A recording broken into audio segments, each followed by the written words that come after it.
Nygren. I am chair of Witness to History, Slavery in Guilford. This is our website, slaveryinguilford.org, slaveryinguilford.org. I invite you to go to visit it. And when you go to visit it, you'll find a link to Tracy Tomaselli. Where's Tracy? I'm over here. Tracy Tomaselli's research. She has identified more than 130 people who were enslaved in Guilford. For more than 100 of them, she has names, and we know information about those things. The rest, we have unnamed people, and they are also listed here. Go to our website, Witness to History, slaveryinguilford.org, slaveryinguilford.org, and you can see her research. Very, very important. My background is in German literature. I studied in Berlin, and when I visited my friends, I would see pictures of their fathers, uncles, grandfathers, in Nazi uniforms. And they would get on my case about the war in Vietnam. They never talked about what they did. So when I came back to the States and was at Harvard and wanted to write my dissertation on how the Germans come to terms with the Holocaust, now one professor would touch it. The problem was I was 30 years too early. The Germans hadn't done it. But since then, they've done a lot of work. And which you will find on our website is something you can also find in Berlin, an organization called We Were Neighbors. If you look it up, that you will see that they have researched the Jews of their district. One man did this for the Schöneberg Tempelhof district and documented who was Jewish in this district. And he did this because he was part of the finance department during the Nazi period, and he wanted to make a record of what was happening. After the war, he made public what he did about all the people who had been deported. That pertains to us. It also pertains to my history of having helped lecturers and become a therapist. And as a therapist, I worked with suicidal kids. There was one 16-year-old girl who came to me, wanted to kill herself. Her mother was in the waiting room, and as I was evaluating her, she said she had been raped. And I said to her, you know, it's a funny idea. Maybe you really don't want to die. Maybe you want to kill the person who hurt you. She gave me this big smile, talked about that. Who else have you told? You're the first person I've ever told. Mother was in the waiting room. She joined us. And when the girl told her mother, the mother screamed so loudly the director of the clinic came. I asked the girl to put the scream into words. The mother said, when I was 16, I was raped. And until today, I've never told anyone. We got the grandmother to come. She lived just down the street. She reported that when she was 16, she had been raped, and until that moment, had never told me. So, story, trauma that happens, unless you face it, repeats. Stands a high likelihood of repeating. So you have to face it. That's what we have to do with our history of slavery. And we're facing it here in Guilford. Tracy has done research into the people who were enslaved here. And that's the purpose of our group.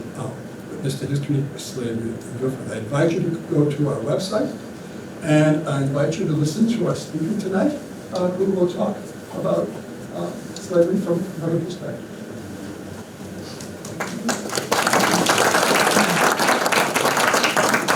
Good evening, everybody. Can you hear me all right? My name is Matt Warshaw. I'm a professor of history at Central Connecticut State University. Tracy, how could you have found slaves who lived in Guilford? We were a northern state. We didn't have slavery. In another lifetime, well, not so long ago, I served as the Connecticut Civil War Commemoration Commission co-chair.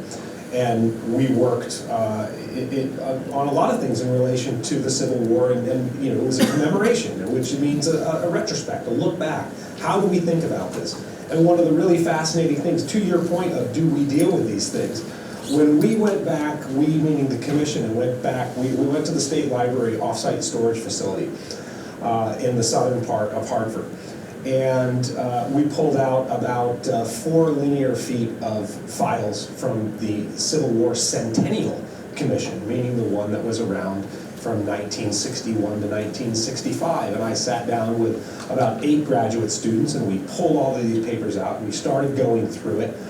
And we just said, if you find something that's interesting, shout out, because a lot of it's just sort of pro forma letters and things like this. Well, we found a letter from the director of the National Civil War Commemoration Commission in DC, a guy by the name of Bud Robertson. And then it was to the chair of the Connecticut Civil War Commemoration Commission. And it basically said, you know, we need to avoid divisive issues, and we need to focus on reconciling the North and the South, and understanding that our grandfathers fought in this great war, and there was good on both sides. And so my point is that rather than facing history, they completely avoided this history. When you go back to the centennial, if you go back to 1965 book on Connecticut, on the Civil War, Connecticut for the Union by John Niven, you will not find slavery in the index of the book. It doesn't exist in this book. On a war that was fought over the issue of slavery. So I think this is one of the interesting things about history overall, about how differing generations go and look back at history, and as a result, how history changes. And what I mean is that we know that the facts of history don't change, but are we willing to look at those facts? Are we willing to look at all the facts? Are we willing to interpret them? And how we interpret what has happened in the past is something that is influenced by our own existence right now, right? It becomes really important. So, didn't plan on saying any of that this evening, but we go where we go. So this talk, as you can see, is called Connecticut's Sweet Tooth, the Sugar Trade and Slavery in the West Indies. When you look at the history of this state, this colony, when the Puritans first arrived, they spread out actually fairly rapidly.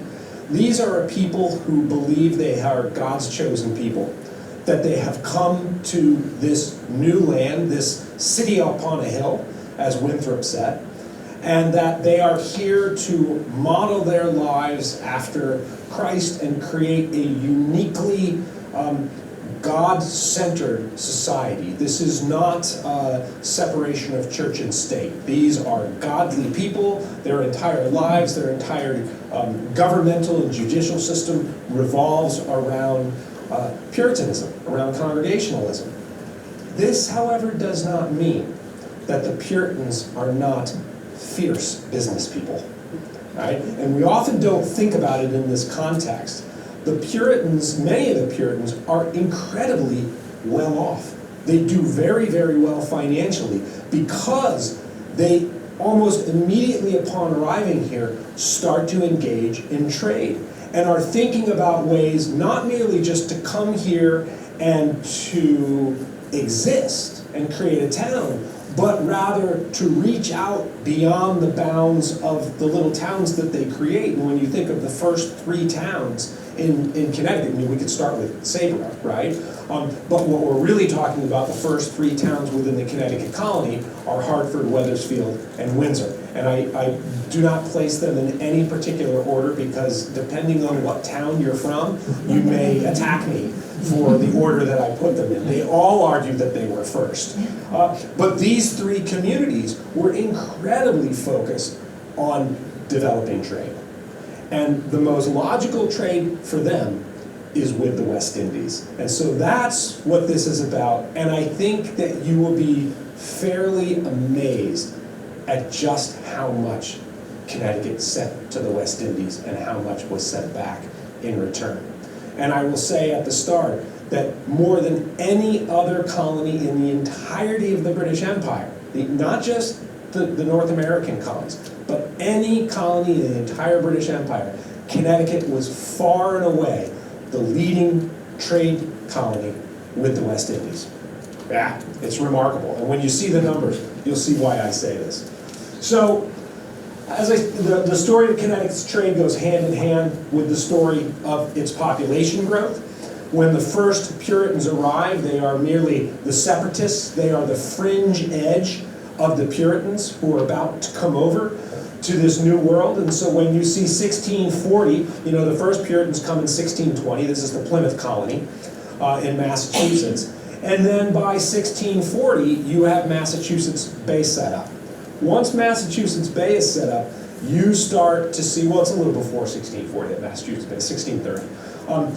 Between 1630 and 1625, 1635, 40, you see a massive influx of Puritans. This is Connecticut's population here. When you look at New England as a whole by 1640, 1650, you got 40,000 Puritans who have come over. So this is a massive, massive immigration into New England. The original colonists that come into Connecticut are actually invited into the Connecticut River Valley by some of the indigenous tribes who are specifically want to engage in trade with the English and in part push off the power of the Pequot tribe. The Pequots are the most powerful tribe in this region of New England, which also includes Block Island. And they have they had originally started trading with the Dutch. They have a lot of control over the wampum trade, and some of the other tribes specifically invite the English from Massachusetts Bay to come down into the Connecticut River Valley to attempt to offset this balance of power. And as Connecticut moves into this incredibly fertile region and starts setting up these towns and starts developing farming, they are looking not just, as I said, not just for subsistence, not just to be yeoman farmers and produce everything they need, but to actively engage in trade and create an active mercantile lifestyle in Connecticut. And so you can see the extent of the population and how much it grows. So what we have here is in 1649, so remember, Connecticut is formed as a colony in 1636, right? And is formally organized as a colony with a charter. In 1649, merchants from Wethersfield and Hartford, these two original towns, invested in the building of a small vessel that they named the Trial. You know, we're going to try to make our way down to the West Indies, to make a trial of trading with the English island of Barbados, which had been settled in 1627. The Trial sailed out of the Connecticut River, loaded with fresh farm produce, lumber, and barrel staves, the wooden vertical slats to form the barrel. From this beginning, a prosperous trade developed between Connecticut and the islands of the West Indies. Customs records indicate that the trade relations between colonial Connecticut and the populous English islands of Barbados and St. Kitts were particularly strong. And I don't know if any of you have ever been down in this part of the West Indies to St. Kitts or its sister island, Nevis. My mom is actually in Nevis right now. She has a little house there and has been going down there for probably 50 years. And I've spent a lot of time on that island and done a lot of exploring of it, a lot of hiking. And I'll talk a little bit more about that when we talk about sugar production on these islands. So the success of trade between North America and the West Indies was based on the introduction of sugar as a cash crop. It was native to Polynesia. It was brought from the Canary Islands to the West Indies by Columbus on his second voyage. And the second voyage of Columbus was the one in which he really expanded. The first voyage was the 3 ships. We all know the names. The second voyage brought dozens of ships with hundreds and hundreds of people to literally engage in the process of colonization in this new world.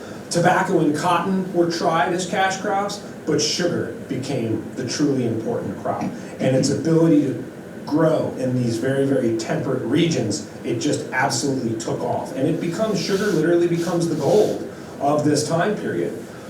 So the dramatic rise in sugar use and the prices it commanded led island planters to devote all of their land to sugarcane cultivation instead of growing their own food or raising livestock. Right? So the focus on only one crop, a monocrop culture, meant that the islands had to import much of what they needed. And the main source of the supply came from New England, specifically Connecticut. Right? So when you go to these islands, you can go and find any number of sugar ruins there.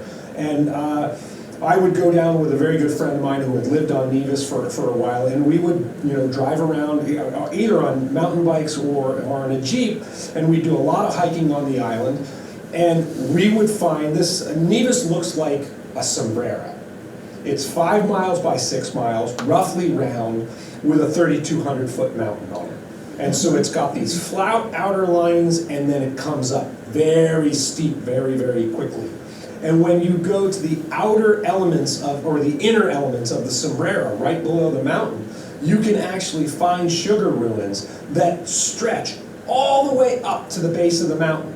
That's how far they're pushing the sugar cultivation. And when you go down these islands today, you see a lot of jungle. A lot of that jungle was not there then. They clear-cut massive, massive portions of the island, and they planted absolutely every single inch they could with sugarcane because it was worth gold. Literally, it was the cash crop of this time period. Anything that they could cultivate, they could sell, either in the form of the raw sugar itself, or as molasses, right, or as rum. Right? This is what much of this was used for. And so when you think about the context of just how much sugar they're producing, they got to the point, they meaning the sugar producers, got to the point when they said, you know, we're not going to carve out a big plot of area where we're going to grow fresh vegetables and food, and we're going to raise domesticated animals, and that's a waste of our time. That's a waste of production and a waste of good land.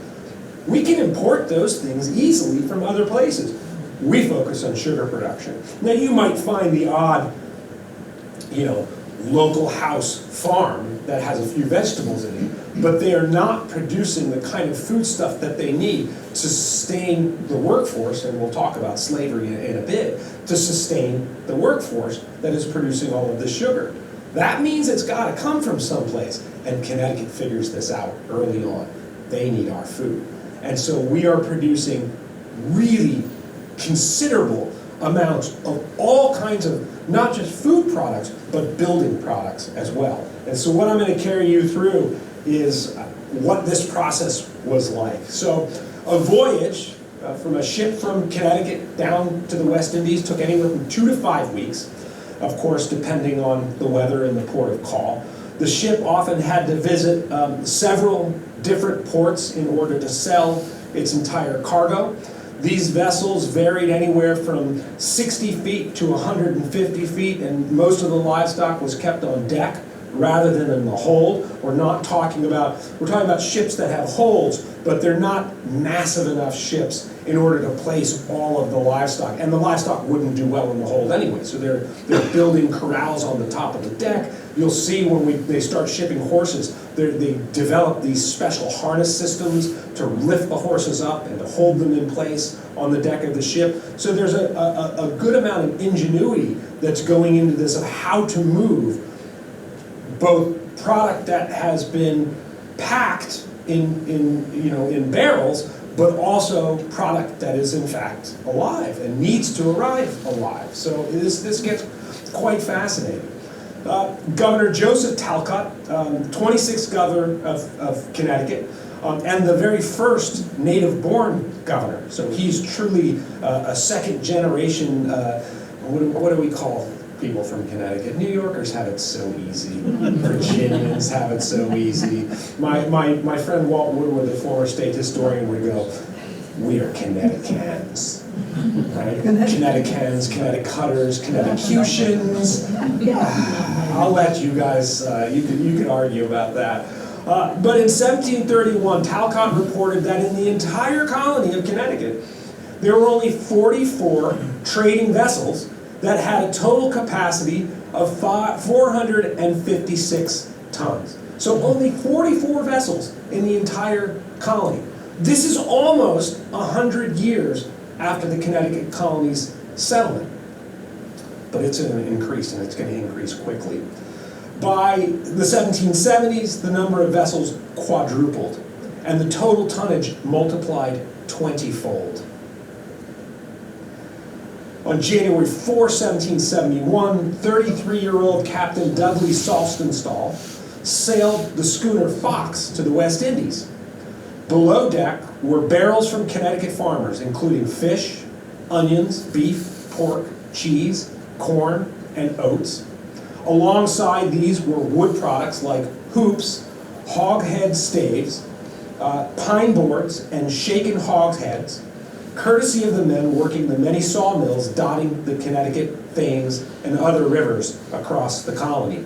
Of course, one thing that Connecticut had and the New World had in abundance, trees. Lots and lots of trees, right?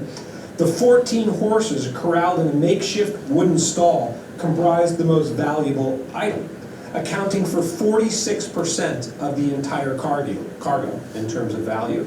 Also on board were 11 oxen. I don't want to imagine how they got the oxen on board. Combined, the livestock on board the Fox was worth almost 59% of the total value of the ship's, of everything that was being shipped. Right? In 1774, Connecticut's Governor Jonathan Trumbull, surveyed the trading dynamics of the colony and arrived at one conclusion. The principal trade of this colony is to the West India Islands. Okay? We do have a coastal trade with other colonies up and down the Atlantic seaboard, but that's not where the real money is. The real money goes with the sugar, goes with that gold that's growing in the ground down in the West Indies. This included not only the British Islands, but, as he put it, a trade with the French and Dutch West Indies. Those vessels that go from hence to the French and Dutch plantations, Trumbull wrote, carry horses, cattle, sheep, hogs, provisions, and lumber. These ships brought back in exchange molasses, cocoa, cotton, and some sugar. Just some sugar. This is where it gets really fascinating. The trade is principally organized around two major ports, New London and New Haven. These are the two deep water ports in the colony of Connecticut, with vast river systems that are connected to them. Customs agents recorded the number of ships clearing and entering their destinations, tonnage, and cargo. So customs records are really the key to understanding just how much trade was occurring from the Connecticut colony and from New England overall. The difficulty is, do customs records survive? That's the problem. Quite often customs records are destroyed in fires or destroyed in some other manner where we don't really have good, complete sets. What's wonderful for a study like this is that there's a particular set of customs records that run from, if I remember correctly, when we have it on here, it's I almost said 1968. She's talking about jumping centuries. From 1768 to 1772, I believe, is the right numbers, and I'll have it up here on the slide, where we have a really good, complete set of records that are leading us right up to the heyday of, this is really the prime time period when Connecticut is involved in this West Indies trade. So we can see the really large numbers of what's being traded and how much tonnage is going back and forth. We have the records of every single ship. We know how many ships, we know where they're going, we know exactly what they're carrying. This is a gold mine for historians when we find these kinds of records, and unfortunately they're sometimes few and far between. But we've got New London, as I said, and New Haven. So local shipwrights operating yards at New Haven and in London had by 1774 produced a fleet size that Trumbull estimated at 180 vessels. That's just owned by locals, right? So the Connecticut locals are owning these vessels with a carrying capacity of 10,317 tons. The ships were manned by, as Trumbull explained, 1,162 seafaring men, not including the additional 20-plus coasting vessels that employed about 90 seamen. And the coasting vessels are the ones that are going along the coastal between colonies, or even between ports in Connecticut or with Long Island. So the maritime commercial trade in Connecticut had risen dramatically since the previous inventory in 1762, when the local fleet numbered 76, with a total of 6,790 tons, operated by 601 seafaring men. So really, you're talking about roughly a 10 to 12 year period where we have really expanded in the number of ships that are moving. So here's the set of records I was talking about. These are the Inspector General's Customs Reports, 1768 to 1772. They constitute the only complete data set of imports and exports. So all of the following numbers that I'm going to be showing you come from this set of records. Much of this is gleaned, and I feel it's important to include this, by Professor Eric Bartholomew Kimball. His doctoral dissertation at the University of Pittsburgh was called An Essential Link in a Vast Chain, New England and the West Indies. So if you're interested in this topic and you want to know more about what other colonies are sending, this particular doctoral dissertation possesses that information, and he did some really, really fantastic work. Very, very nice guy. Passed away far before his time in a car accident a couple of years ago. So here are the export records. Here are the exports from Connecticut to the West Indies from 1768 to 1772. New Haven. The West Indies were the largest and most significant export market for ships clearing from New Haven between these years.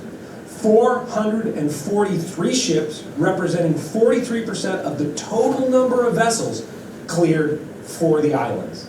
So you got 443 ships. Of all the ships leaving this port, going in all the various places, 43% of those ships are headed to the West Indies. That's significant. Some 18,000 tons, accounting for 56% of the total tonnage of all ships, traveled to the region. Right? So just under 20,000 tons, 56% of all the tonnage leaving this port is going to the West Indies. Again, incredibly significant. For New London, same time period, you can obviously see that New London is the larger port. 1,870 vessels left the port of New London. 792 of them were bound for the West Indies. This represented 42% of all voyages and constituted the largest destination for ships going to any single region. In addition, the 30,000 tons from New London headed to the Caribbean represented an equal percentage as to New Haven, 56% of all the tonnage. So almost as much tonnage went to the West Indies from New London as left New Haven for all ports combined. Right? This is a remarkable amount. Imports from the West Indies. Imports to New Haven were dominated by three areas: the West Indies, New York, and Massachusetts. Right? So there's three major places that imports are coming into Connecticut. The West Indies is number one. Then there's New York and Massachusetts. And then look at the numbers though. Of the 993 ships entering the port, 470, 47% came from the islands, led all other categories. Ships from New York were the next, 343 or 34%. Massachusetts was third with 189 ships, or 19% of the total. So we are doing more trade with the West Indies than we are with our two closest neighbors. These three areas represent 94% of all incoming ships into the New Haven port. The 400 ships from the island constituted over 16,000 tons, representing 54% of all tonnage that's imported.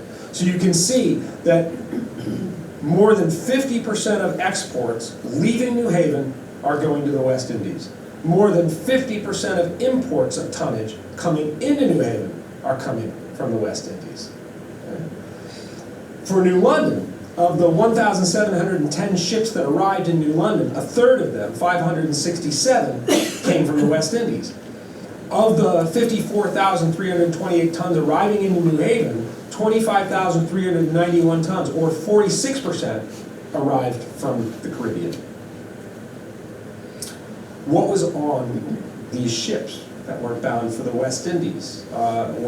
What is Connecticut actually sending down there? And we keep in mind, as the slide says, remember that every single tillable spot of land in the islands was devoted to sugar production. So they need literally everything sent to them. So what's there? Do you know Wethersfield at all?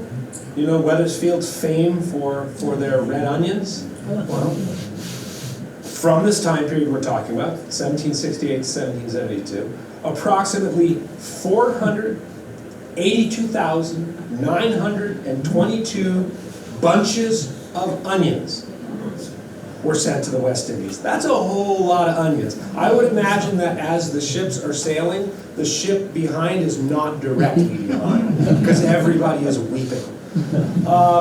And what's interesting is, in 1784, an act is passed, an act for regulating the market and ascertaining the weight of bunches of onions.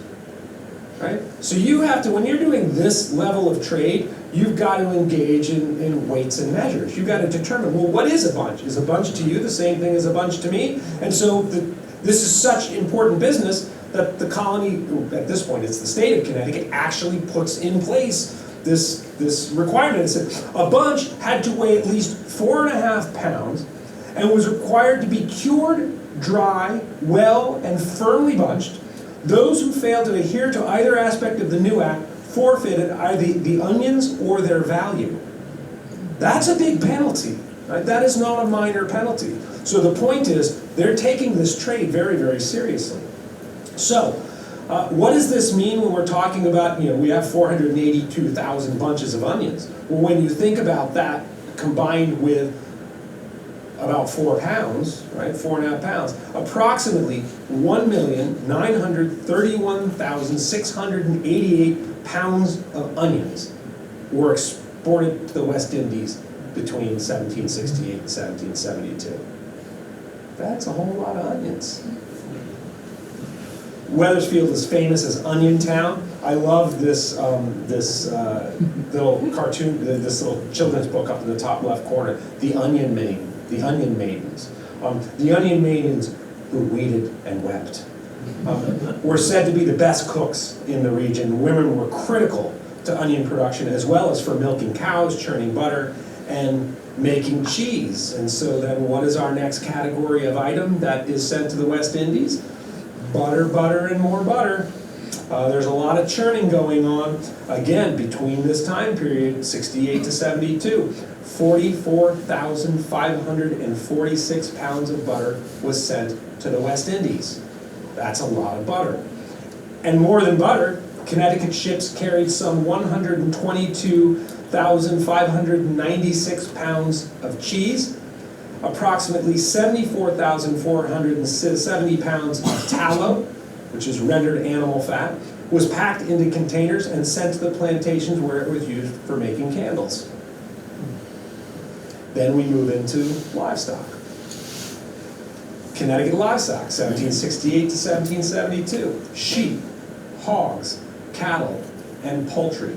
27,003 sheep.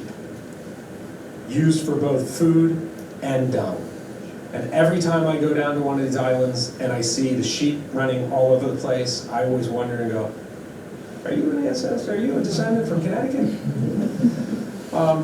Almost half of all sheep exported from British North America, Connecticut provided almost half of all the sheep exported from British North America to the islands. So Connecticut alone, in combination with all of the other British colonies, we're sending half of all the sheep. Okay? We are also the leading supplier of cattle. 3 of every 4 head of cattle came from Connecticut. 20,513 barrels of slaughtered beef and pork are sent down. Approximate weight of a barrel was 220 pounds, meaning that this accounted for, when you're talking about the barrels of slaughtered beef and pork, you're talking about 4.5 million pounds of beef and pork sent from Connecticut. Now, the really fascinating thing about this is historians have no idea how all of this stuff was collected, right? I'm sorry, there's no colonial Costco. Right? You can't pull up in your SUV and fill it up and take it down to the port. We really don't have a clear idea of how the network worked in Connecticut. I know you had Rob Forbes here not long ago. I've known Rob forever.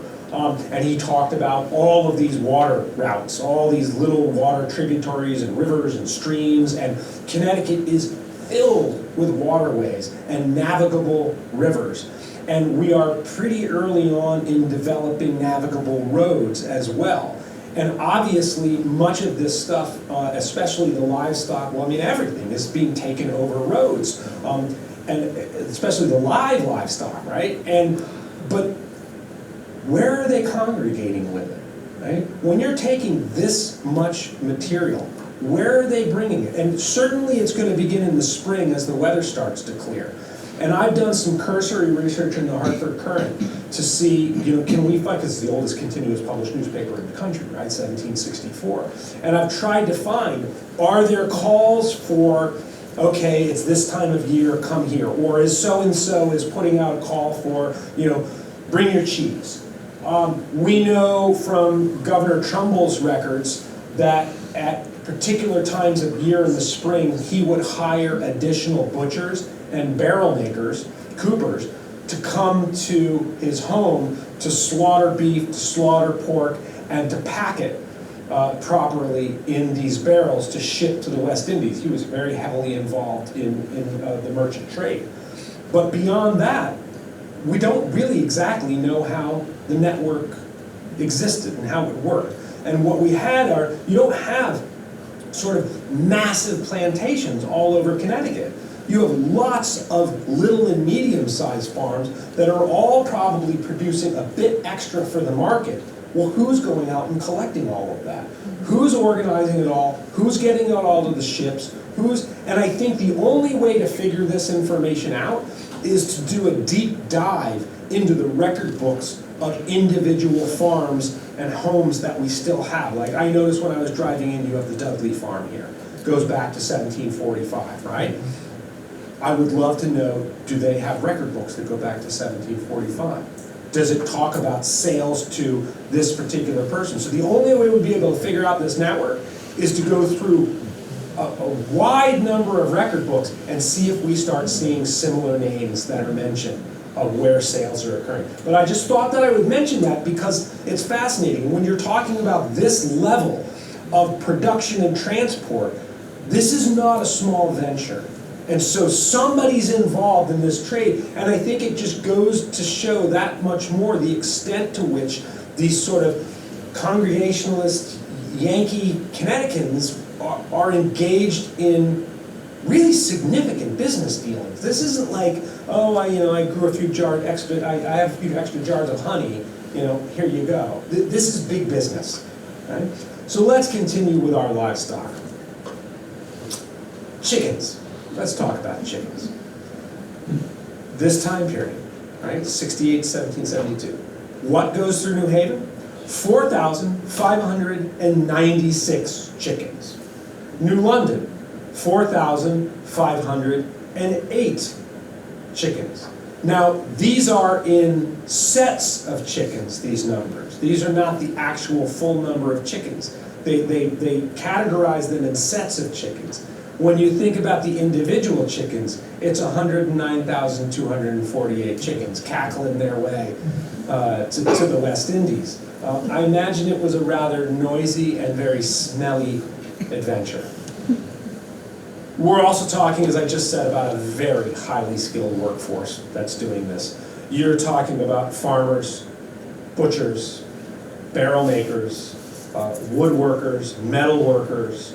I don't know if any of you have ever done any woodworking, but to make a barrel, to be a cooper, and to be able to make a barrel, even with modern woodworking equipment, you have to be a master to create a barrel that will go together and hold liquids, right? And have it hold up under intense pressures and rolling and sloshing seas. And so you were talking about a very highly skilled workforce. Sawyers, meaning those who create wood, produce almost 7 million staves, a key component for barrel making, which were used for shipping almost every commodity in and out of the West Indies.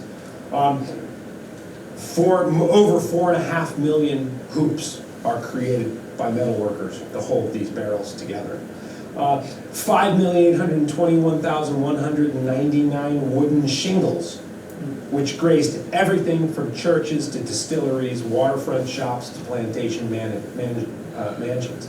Remember, they clear-cut these islands. There's no wood left, right? So there's nothing to build structures that's left on the islands. And they're literally transporting all the wood needed to build some of these buildings down in the islands, unless they're using stucco or local stone or something like that. But any wooden buildings and any of the roofs, all of the materials coming from Connecticut to build this stuff. And that's not, when we think of the West Indies trade, is that what you would think of? When you think of the West Indies trade, that it's this extensive of the things that they're putting down there? So in addition to these wood barrels, they produce over 2 million feet of pine boards, 431,997 feet of oak planks, 85,392 feet of oars, and we're talking a maritime region. They're also shipping bricks, right? These are bricks that have been formed of the clay in the Connecticut region and then fired. I don't know if you know, up along Route 9, up around Meriden, Connecticut, there were vast clay mining operations that existed up there. And so you're talking 1,184,950 bricks that are shipped to the Caribbean. But here's the great question. We've got to play a little Jeopardy. I've been threatening to put the Jeopardy theme song on my phone for years, and I really need to get to that point, because this is the perfect time to play it, right? What was the most valuable Connecticut commodity that was shipped to the islands? See, you just know how to ruin a good time, right? You should have at least let them flounder a bit and search for it. How many of you would have guessed horses? He said horses. No, oysters? Well, they're only valuable if they have Tabasco to come with them, right? So, horses. Horses are the most valuable commodity sent to the West Indies because they are both used for horsepower, no pun intended, but they're status symbols in particular. They're very, very important status symbols. Everything that comes onto these islands, it has to be moved. So you have to have animals, either oxen or horses, to move everything. Quite often they would have horses that would turn the sugar crushing machinery to crush the cane and then let the liquid drain out, which was then boiled down. We'll talk about the process in a little bit. But horses are absolutely the most valuable commodity. And when you see the number of horses that are shipped from Connecticut from this 1768 to 1772 record set, it's remarkable. So horses represented the most valuable item exported to the West Indies, accounting for over 59% of the total value of all goods, of everything that's shipped down there. From what I've shown you, horses represent 59% of all the value. That's remarkable considering what we talked about in terms of tonnage. Every commodity entering or leaving West Indian ports had to be transported inland, and that required animal power. Other horses were used to drive the rollers to crush stocks, I said this, but they were also prized by the white planter elite, symbolizing wealth, power, and status. On Nevis, this tiny little island that I've gone through for years, there's a horse track there. And the horse track has been there for years and years, decades and decades and decades. And they don't race horses that often, but when they do, everybody turns out for it, right? It's an event, and this has always been the case down there. I think what's particularly interesting, and I don't know, I didn't point it out in some of the other slides. Let's see. If you look at this slide and you see all these images that are right here, you can see hogs and cattle and sheep. These are actually, above it, it says Smith's Map of Hartford County, Connecticut. These are all the pictures that are drawn along the sides of the map of Hartford County. And they put those on there because they're representing the kind of livestock that are connected to that particular county. Right? And when you look at the maps from this period, they all have that. We do not necessarily today think of Connecticut as a particularly agriculturally driven state, We still do actually produce quite a bit of agriculture, but we don't necessarily think of it that way. Back in this time, there's a lot of agriculture. So, when we look at an image like this bottom left, the top left is William and Joseph Hart want to purchase a cargo of young, well-made, gay pacing horses from 4 to 6 years old and from 14 to 15 hands high, which will they make present payment, who have on hand good English rum and Jamaica spirit by the hogshead or barrel, Jamaica sugar of the finest quality per barrel. So you can see it, the advertisement ties all of these elements that we're talking about together. But what you also see is, you see one of the drawings from a map of horses there. So horses are a prized commodity. We do know that horses are brought down from Vermont through Connecticut to be sold. So not all of these various commodities that we're selling south into the West Indies, they're not all necessarily solely from Connecticut. They could be brought down from Massachusetts and Vermont, but again, we don't know how those trade routes really work. The other interesting thing is you have a horse-drawn figure there. This is a block print. This is from the Hartford Courant, which means they're doing enough with horses in the Courant that they've actually had a block print for the press created, right? That they can slip in whenever they need to use it. That tells you that horses are a subject at least enough to have the print made. So here's how they moved the horses. They would have these giant, winches, and they would lift them up, and then you can see in the sort of the bot to the right of it, this area where the horse is held up, where its weight is suspended a bit so it can't move too much, and then it's got a feed block. This would have all been on the deck of the ship, right? So the customs records show that 3 of every 4 horses exported to the West Indies came from Connecticut. 3 of every 4 horses. Between December 5th, 1772 and January 1, 1774, essentially this is a one-year period, essentially, 1,067 horses were imported into Barbados. Of these, 991 were from Connecticut. These ships carried a rather large number of horses, considering they were all kept in the top deck through the entire voyage. On average, there were about 31 horses on each vessel arriving from Connecticut, though they did range from a low of 19 to a high of 49. Are you starting to see what I'm talking about when I say that these customs records have incredible detail in them, and how much information they provide to us that we can be this specific about it? And then here's the really remarkable graph. And you can see here that Newfoundland is sending 45 horses to the West Indies, Quebec 24, Nova Scotia 117, New Hampshire over 1,000, Massachusetts 910, Rhode Island 3,000, Connecticut 21,000. There's just no comparison.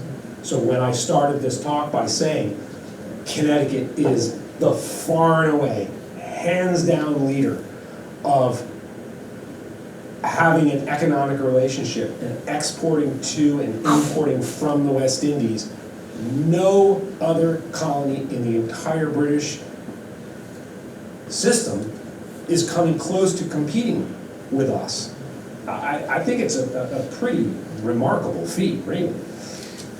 So what are we getting in returns? We've talked about what we're sending down, all of this incredible amounts of food and building material. Well, what are we bringing back? The 2,703 ships arriving into Connecticut from the West Indies brought back 4 major commodities: sugar, molasses, rum, and salt. Those are the 4 main things they come back with. And here you can see the actual numbers. 1,488,032 pounds of brown sugar. That is a very big bowl of oatmeal that you need to put it on. 612,609 gallons of molasses. 1,368,510 gallons of rum. Rum was the preferred beverage. 450,936 bushels of salt. Right? All of this is unloaded on the docks of New Haven and New London. Yeah. Is all the sugar at this time in history unprocessed brown sugar? Yeah. Or it's all brown sugar? Yeah, it's all brown sugar. It's all brown sugar. We're not bleaching sugar yet. Yeah. See, please. I was wondering, where the salt came from to cure all the meat that was shipped, and, because it's very difficult to Sure. do here from seawater, it's too cloudy a lot Yeah. of the time and rainy. Yeah. So you just answered my question. There you go. There Yeah. you go. So, and there's advertisements for all of this. This is in the time period that we're talking about here, all from the Connecticut Current. New England rum, best New England rum to be sold by Lathrop and Smith at their store in Hartford, by the hogshead or barrel, either for cash, pork, hog's fat, or white beans. Right, so we have a significant barter trade that's going on at this time.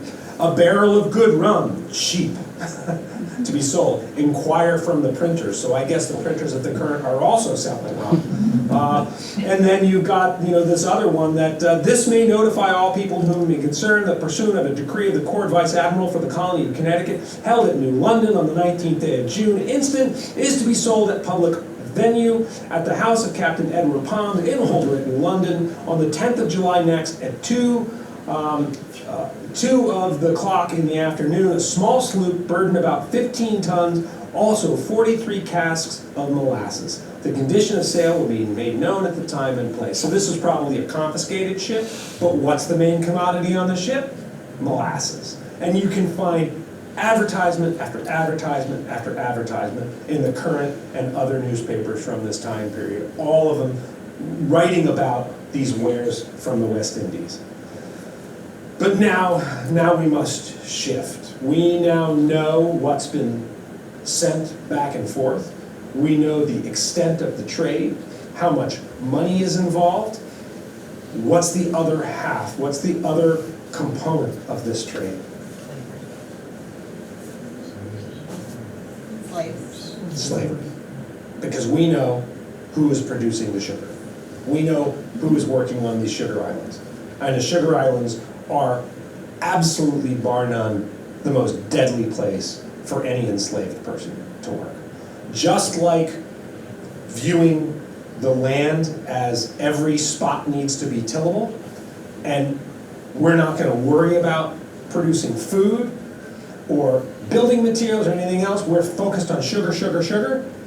The attitude is the same for the enslaved. We can always get more enslaved people. We don't care if we work them to death.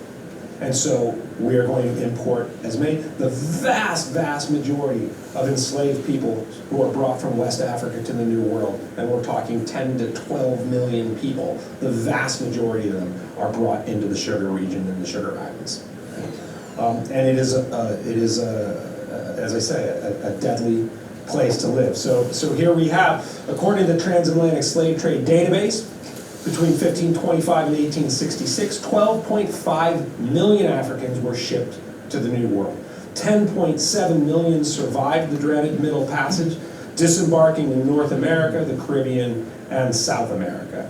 And here you can see 9.7% come to the British North American colonies, 14% to French North American colonies, 76% to the West Indies and Portuguese colonies such as Brazil.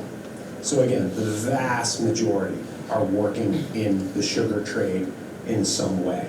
We know that this is referred to as the triangular trade, where ships are sort of sailing in this constant triangle. It's a bit of a misnomer. It's not really a triangle trade. It's a bit more complicated than that.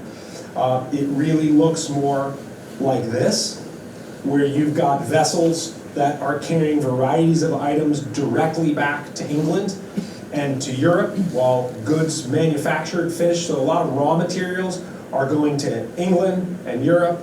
Finished goods are coming from England and Europe back to the North American colonies. There's a sort of direct back and forth between many ships going from New England and Connecticut in particular. Their only destination is to go to the West Indies and back. They're not involved in the larger triangle trade that's going all the way over to Europe or to Africa, right? And then you've got the ships that are in fact involved with the actual slave trade, who are going to the west coast of Africa and picking up slaves and bringing them to the New World. But it's not really truly a triangle trade. It's a little more split up than what we think of in terms of a triangle trade. So, slavery and sugar. You know, here you have a very well-known image of people working in the sugarcane fields, growing the sugarcane. They cut the sugarcane. You can see in the background there, they have a giant stone wheel that's being pushed by manpower as opposed to horsepower or oxen. They are crushing the sugarcane, and then the sugarcane is filled with liquid. And when the stalks break, the liquid drains out. Usually, as they get more sophisticated with it, they're crushing it over something where all the sugar cane can drain through to the bottom into large bins. And what they do with the bins is they filter the bins to get any cane stalks that are left in it. They fish all of that out, and then they place it in these giant barrels, and what they become are coppers. And you can actually go down to the islands and you can see these very, very large coppers that are sitting in people's yards that have been there for 100, 200 years. And they would boil the sugar cane down and get rid of the liquid. And as it boiled off the liquid, it would solidify and get more and more solidified.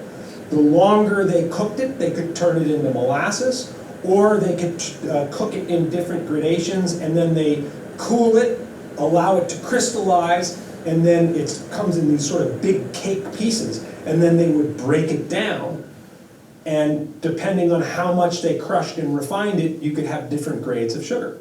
Right? So this was the process. Here you can see what I was talking about. These are sugarcane fields that are going right up to the edge of the mountainside. So these islands, as I said, were just jam-packed with the production of sugar, with the growing of sugar.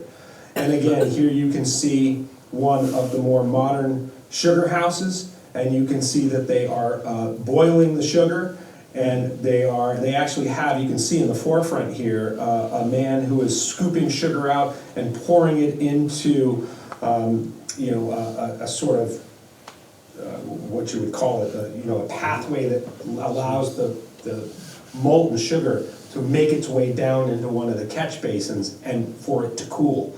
A lot of the times when you look at some of the older sugar ruins, you can see smoke coming up. What would have been underneath these brick sections on the outside of the building would have been little hard stoves that are underneath the copper cookers, and they're actually taking the sugar cane that has now been dried up after they've crushed it, and they're using that to stoke the fires to heat the sugar and to boil the sugar down.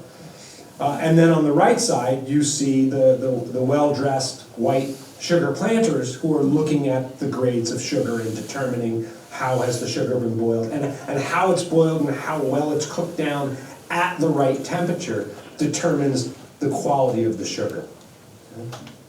Well, what comes with this is we have lots and lots of slave runaway ads, right, from Connecticut. Connecticut, and I'll show you a slide on this in a minute. Connecticut, by the time the American Revolution begins, 1776, Connecticut is the largest slaveholding state in New England with over 5,000 enslaved people. That is one that often surprises people.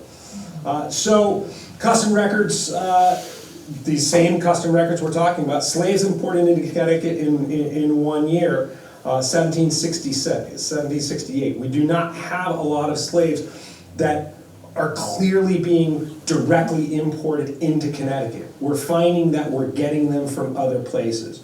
Rhode Island is the big importer, is the Wolf family in Connecticut, and behind the origins of Brown University, are heavily involved in the slave trade. So 14 slaves are brought in during this period. 3 to New Haven and 8 to New London. Since no ships were recorded arriving from Africa, these slaves must have arrived either from the West Indies or from ships operating in the coastal trade. So Connecticut does have ships, and I don't know if any of you read Anne Farrow's book, Complicity, which is a wonderful book on this subject. Anne is a great writer. She goes and investigates what are there Connecticut ships involved in the slave trade, and there definitely are. But Connecticut isn't heavily involved in this. So why so many slaves in Connecticut then, if that's the case? Because it's all the well-to-do in Connecticut. It's all the business owners, it's all the merchants, it's all the ministers who have slaves as symbols of status for them. And because we are doing so well economically because of this trade, they can afford to have this status symbol of having enslaved people in their homes. The runaway ads are pretty remarkable, and there's a lot of them. Cornell University has an outstanding slave runaway database that is all accessible online, keyword searchable. You can search your own state, you can search your own town to find slave runaway ads. It's a really, really fantastic resource, and there's a lot of them. So much so that they have a woodblock print of somebody running away, right? And multiples of these. So slaves were brought into Connecticut over the entire colonial period. By 1774, some 5,500 African Americans, some free, but most slaves were in the colony, 5,500. I don't know why it says written that way, but Connecticut had the largest slave population of New England, and almost every Connecticut town had at least a few slaves listed in the 1774 census. And this is that census. And so you can see all the various counties and the number of both Indians and Negroes who are listed in relation to the whites, right? So that the entire total is over 6,000, but some of those are indigenous peoples as well. So we have Are that. they being enslaved to work in the West Indies too? Are there records of indigenous Yes, people? yes, there are. Early on, after the 1637 Pequot War, there are a number of Pequots who are shipped down to the West Indies to work in the sugar mills down there. Yeah. So Connecticut has, it has this extensive history with the history of slavery. So between 1715 and 1765, approximately 46 Connecticut-built ships entered North American ports with slaves for sale. Right? So we do have some involvement in this. Certainly nothing like the West Indies trade itself. Right? 37 of them docked in New York. Most carried less than 10 slaves, but 6 entries recorded between 10 and 17. So even these ships, and I'm not trying to separate out Connecticut as somehow being more benign than other slavers. They're still involved in the slave trade. It's just that it's not their major trade. We're not talking about the huge slave galleys where hundreds of enslaved people are held below deck. This seems to be sort of a side hustle, if you will. So what's really fascinating about all of this, and I'm wrapping up and then I'm happy to answer any of your questions. What's really fascinating about this, we get to the 1770s, and you've seen these numbers. This is I think, the height of Connecticut's West Indies trade, our ability to produce and engage with the West Indies and provide all of this and make all of this money. But we're also coming to a period in American history where that West Indies trade is going to be disrupted in huge ways. Because we know that this coming year, 2026 is the 250th anniversary of the Declaration of Independence and the start of the American Revolution. And there are towns and organizations in Connecticut, I've been involved in this, that are already hosting events to think about the sesquicentennial, this 250th anniversary, and what does it mean? Well, what it means for this is that when the colonies decide, by this time, 250 years ago, Connecticut has already adopted, and the colonies have already adopted what they refer to as the association. And that association is an agreement to not purchase any British-made goods. So they're doing a boycott. They're just boycotting everything, right? They are also engaged in targeted vandalism, right? We know about the Boston Tea Party. Okay? And the response to that is the beginnings of the American Revolution. We all know this. But the fascinating thing is, once we are out of the British Empire, we are also out of the British West Indies. And this forces a fundamental change in Connecticut's economic position. They had relied on this for 100 years more, and they'd enriched themselves on it. And now all of a sudden, that trade is completely shut off, right? Because you've got British warships that are going to enforce this. And even after the American Revolution ends by 1783, for the next 20 years, we are involved in heated negotiation with Britain over, will you allow American ships down there? Well, yeah, we will, but they can only be this big. So we never re-engaged the West Indies the way we did before the American Revolution. Okay? But there's another element to this story that's really, really fascinating. What is Connecticut known for during the American Revolution? The provision state. We're the provision state. Why are we the provision state? Well, we do make guns. Connecticut has always made guns. And if you want to talk about guns in the Civil War, we can talk about that for a long time. And in fact, I've been involved in writing the Historic Resource Guide for the National Park Service for Coltsville and what Colt produced. And yeah, we've always produced guns. Provisions. Why are we the provision state?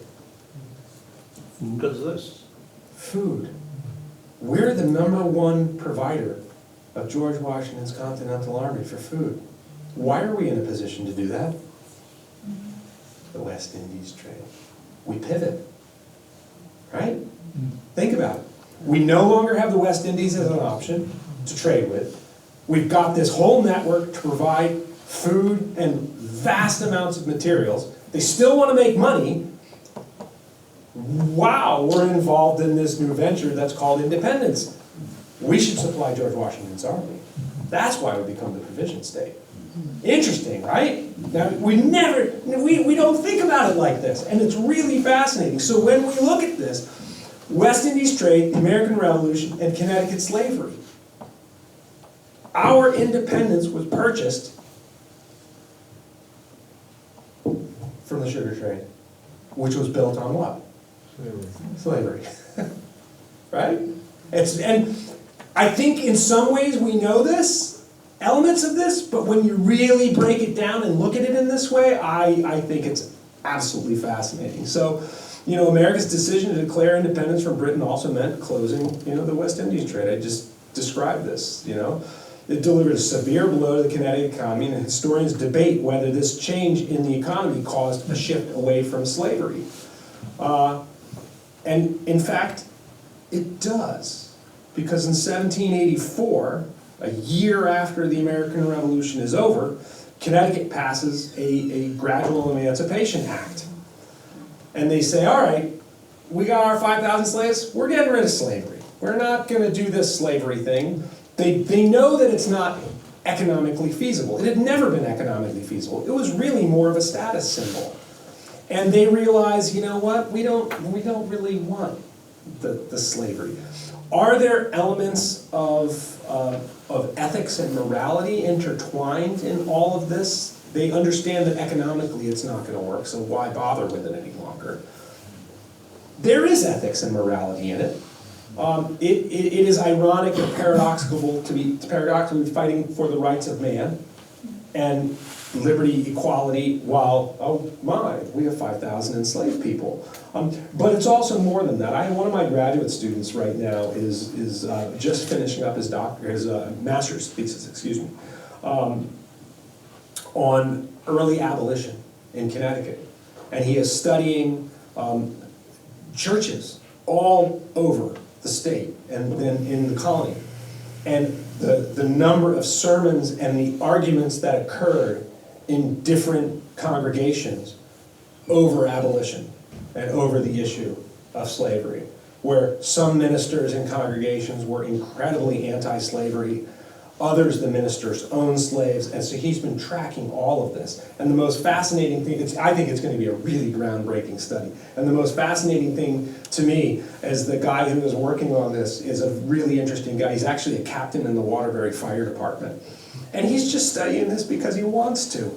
And I love that. I love that about him. So, Connecticut passes this bill in 1848 in 1784 to gradually emancipate slaves. And that is the way that many northern states get rid of slavery, is through gradual emancipation. They don't do it in one fell swoop. They say, okay, so any person born, in this case it's March 1st, any person born after March 1st, when you reach the age of 25, you'll be set free. So that extends the release of slavery out over potentially decades, right? And any person who was a slave prior to March 1st, 1784, they will remain a slave in perpetuity. And the idea behind this was twofold. One, it was designed to lessen the economic impact on owners, and two, it was designed to lessen the social impact of releasing 5,000 Africans or African Americans into white society. And so by the time you get to, Connecticut actually moves much more quickly for emancipation than this act would lead you to believe. It doesn't happen gradually over a period of time. Once Connecticut decides we're done with slavery, you really see a wholesale getting rid of slaves. We don't know the extent to which some were sold south. That was illegal under the act, but we imagine that some were. But they just decide, no, we're done with slavery. But one of the things that happens is very, very quickly, you get a large free black population that starts to develop in a number of the cities, New Haven, Hartford, right?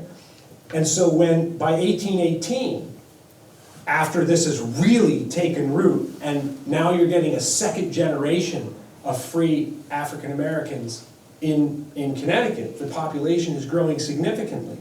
When Connecticut creates its first constitution in 1818, we did not have a constitution prior to this. We continued to operate under our royal charter.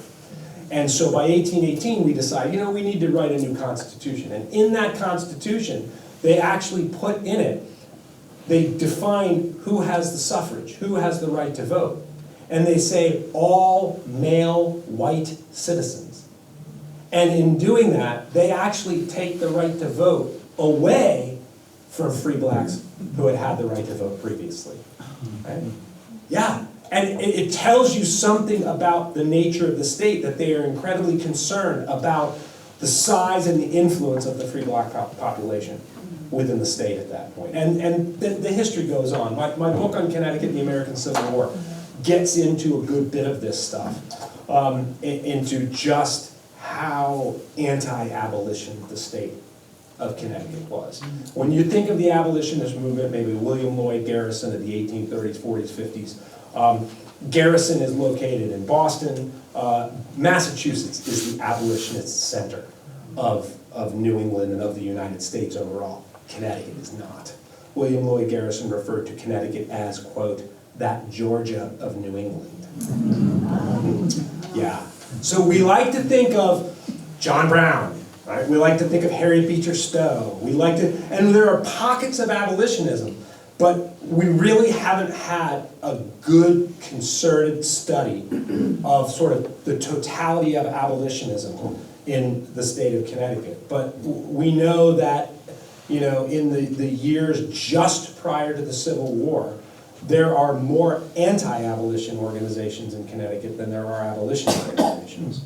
And there is a fierce opposition to abolition in this state. It's a fascinating history, and one that I don't think we've really fully come to grips with. And it all stems from this history with the sugar trade.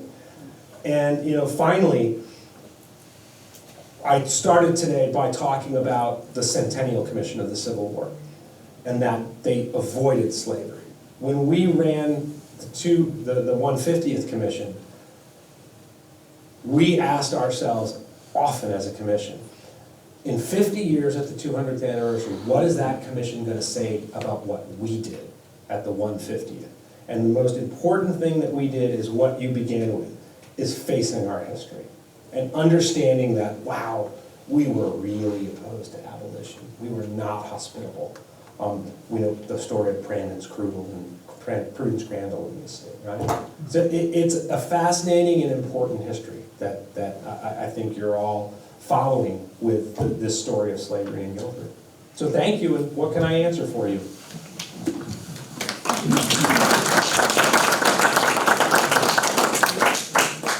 With the value of all this stuff coming out of the Connecticut colony, were there moves on in the Connecticut colony either to convoy these things or to protect these ships that are coming and going to Connecticut?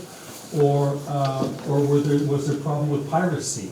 Well, you would only protect the ships if there was a need to do so, right? And I haven't found anything in the records that would lead us to believe that there was a major problem. This was sort of standard business, sailing down, sailing back. I haven't found really any indication of concerns about piracy.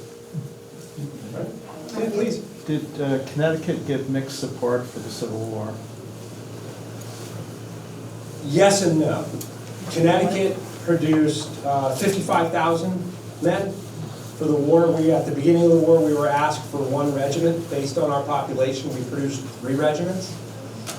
So the actual war support, we really provide a lot for the war. And in reality, Connecticut's arms production, its ability to produce, we provide 1/3 of all the weaponry for the Union Army. I mean, that's how much Connecticut is producing. Business. Politically, however, there is tremendous opposition to this war. And the governor, William Buckingham, in 1860 and again in 1863, he narrowly defeats a guy named William Eaton, who is a Copperhead. He's a peace Democrat. And if he had won, he would have shut down Connecticut's support for the war. So it's dicey.